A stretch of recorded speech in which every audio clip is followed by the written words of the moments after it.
I looked away from her. I didn't want to see that emotion in her eyes when she was talking to me. I saw it before, and when I did, all of the restraint inside of me broke. I'm sorry. I know your grandfather passing away must have really taken a toll on your emotions. Fuck you, bitch. She stepped towards me and put her hand on my shoulder, giving me a tiny smile, as if for old time's sake.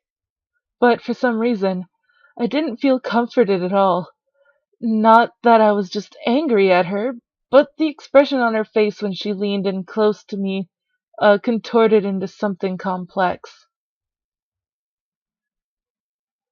Hi, Evil Wurmple! Hi! I'm so glad that you've joined us for a Friday stream this time instead of just a Sunday stream. But hey, if Bridget is feeling better by Sunday because she's been sick and her doctors don't really know what's wrong, but if she is better by Sunday, we will be doing a Sunday stream this weekend. So I hope that if she is better and we do that this weekend, that you'll be there too to watch some more Perkamern! So, alright, something was different about her. I couldn't quite place my finger on it, but something about her had definitely changed. Well, I'll be going for now. Track meet responsibilities and all of that stuff. See you later. Something about Lisette made me feel uncomfortable. I wasn't just angry, but also uneasy. What was it? I had never seen her like that before. But I decided to pay no further attention to it. She continued running down the hallway with her gaggle of friends behind her. He poke love. I refocused my attention to Miss Phillips, who was walking down the hall towards me. Is everything all right, girls? No! No, not everything is all right. Fuck you, Miss Phillips. Nothing we couldn't handle, Mrs. P. Just a bunch of snobs. Suzu, hush! It was nothing, Mrs. Phillips. I see. Well, Miss Anderson, please accept my condolences for your loss. Thank you, Mrs. Phillips. Your grandfather was a good man. He really upheld the philanthropy of his company's policies, and the money that went towards charity, too. I know. He was amazing.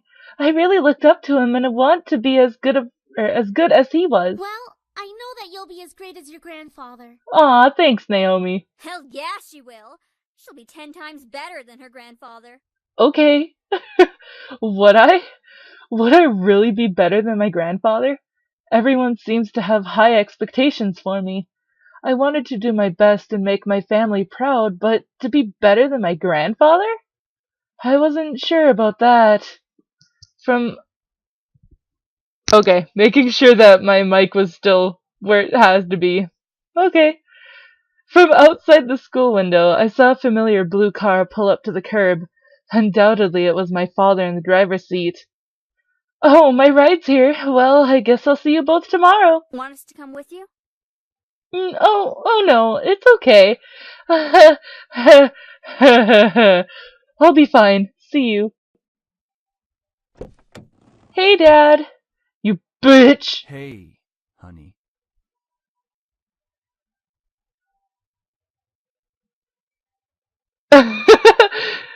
Aw. Yes, I will tell Bridget that you did a sexy Wurmple dance for her. As I got into the car, I noticed my father looked troubled, clenching at his steering wheel and staring straight ahead, as if something was really bothering him. About what happened yesterday. I'm sorry for yelling at you. Does your cheek still hurt? You bitch, of course it still fucking hurts. No, it's nothing to worry about. I mean it. I shouldn't have laid a finger on you. You know that you're my most precious daughter. You're all that I have. Yeah, says you. Yet he couldn't bring himself to say what he could never say to me for such a long time. I always wanted to hear those words to affirm how he really felt, but I guess even now he couldn't say it to me. I turned away my head to look out the window. There was no point in waiting for something that was never going to come. Right? Exactly. You're gonna make me money. And like that, he started to drive and the conversation between us ended. I decided to focus my attention on the passing scenery. We were we were taking the usual route to grandfather's house. It was located within the vicinity of the school district, but it was pretty far from the school and from where our house was. He had always lived alone. He insisted on doing things by himself, even at his age, living in in such a large house. Eh. Oh my god. The dad isn't a mega perv. He's just a bitch. I wondered, did he pass away with no one at his side as well? It sounded so lonely and sad. It was strange that he decided on living all alone in his large estate. If anything, he could have lived with us, though he and my father probably would have given each other the silent treatment the entire time. Maybe living alone was preferable to that. I actually hadn't visited him for quite a while.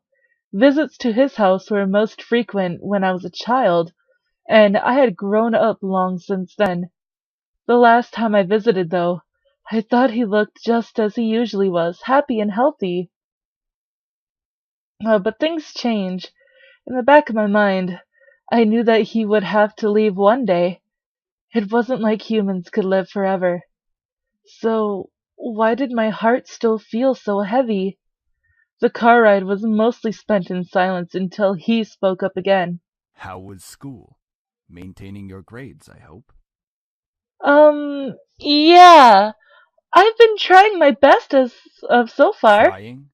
That's not really doing the best you can, is it? Oh my god, you're such a bitch! Shut your face hole! Seriously!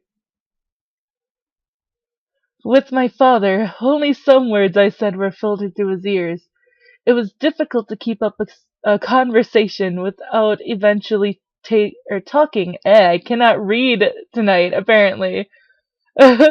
Talking about academics or my future, even if it was something loosely based on it.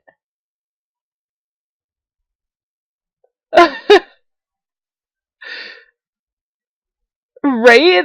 He is a little fuck. And I don't like him either. He reminds me too much of my mom. He always found a way to integrate it whenever we talked. Anyway, your belongings are in the trunk. There isn't a lot, so I'm sure you can manage bringing them inside the house. After all, you are on the road to being independent now. Yes, I can manage that on my own. The usual silence resumed between us. I really wasn't sure what to say around him, especially when most of the time we didn't share the same opinions. One question did linger in my mind, though. If he was going to justify acting so nonchalant at grandfather's funeral, I had the right to at least know why. Uh...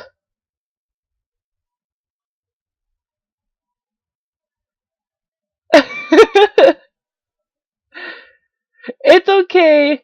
It's okay. You can swear in chat. It's not like it's not like people don't do it all the time in everybody else's chat anyways.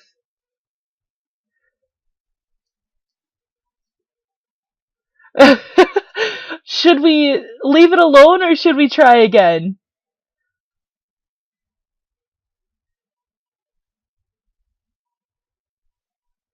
I'll let you decide.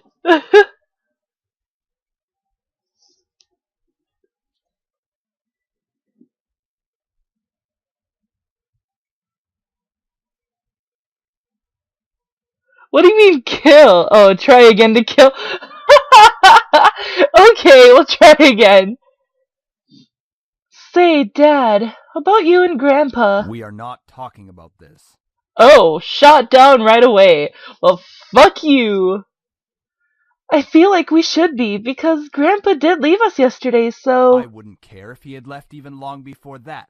I do not want to hear it, and that is the end of this conversation. As always, he managed to shut down any other form of conversation related to him. It was just like what happened last night. I opened my mouth slightly, but I closed it again. It was like talking to a brick wall. Just like my stepmom. Oh. It wasn't like I could find out anything by somehow arguing my way through it. All right then. I leaned against the car door and stared out the window. I really couldn't think. What would this place be like? I had been to my grandfather's house before, but it was one thing visiting, and it was another thing actually living there. How would I manage living on my own without any training to really care for a house? I knew that naturally the bills would be paid by my parents, who inherited grandfather's stocks to the corporation, but I had never lived independently before. Thinking about it made me feel like some kind of bird being pushed out of the nest. Though I was technically an adult, I felt unprepared and a bit daunted at the prospect of actually moving into a new place. Most people my age would be ecstatic moving out. After all, it would symbolize some kind of change in their lives, like being on the road to independence. But I felt like it was nothing of the sort. I really hoped I wouldn't let my parents down. I wouldn't want to let grandfather down. What would he be saying right now? I gazed up at the passing clouds in the sky. If you're out there, grandfather, how would you be doing?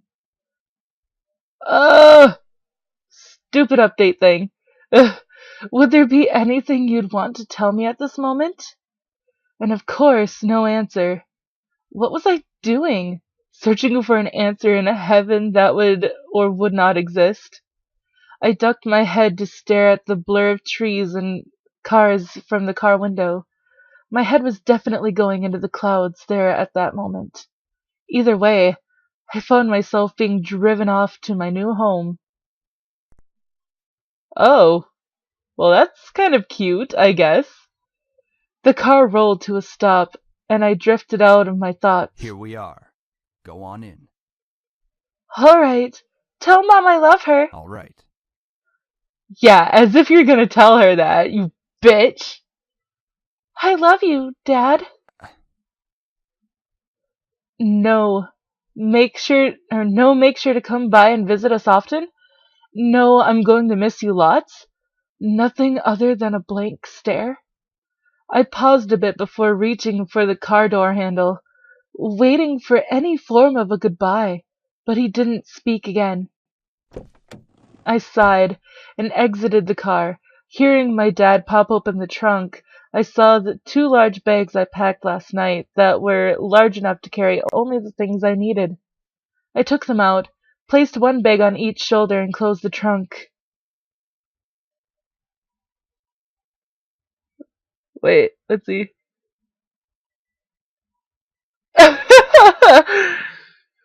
I know, right? Exactly. He's not even real and I want to like kick his ass. But hey, that's what I have my stepmom for. No, I'm kidding. But she is exactly like this guy. Except I think she might be worse. He then drove off, leaving me alone in front of the mansion. I watched the blue car fade into the distance of the road before turning to see my new home. There it is. It's huge. My grandfather gave me this? It's hard to believe. The house was framed by a set of tall gates, and I hesitantly pushed them aside to take in the entire estate. The house still looked like it was when I last visited him. At a glance, it seemed kind of intimidating with its size, though if I came closer it was clear that there was more to it than that. The brick walls were framed by shrubbery and lovely flowers, giving it a homely and welcoming look, but in contrast to the tall doors into the house gave me a feeling of grandeur. Who knew what was waiting for me? But I wouldn't back down at this moment. I took out the key to the front doors and unlocked them. Well, might as well make myself at home. I'll be staying here for quite a while anyways.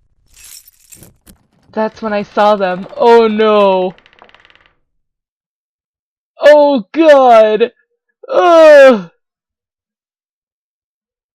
Welcome back, evil wormhole. It's okay. I get when parents need help. my dad always needs help with his computer. So I'm kind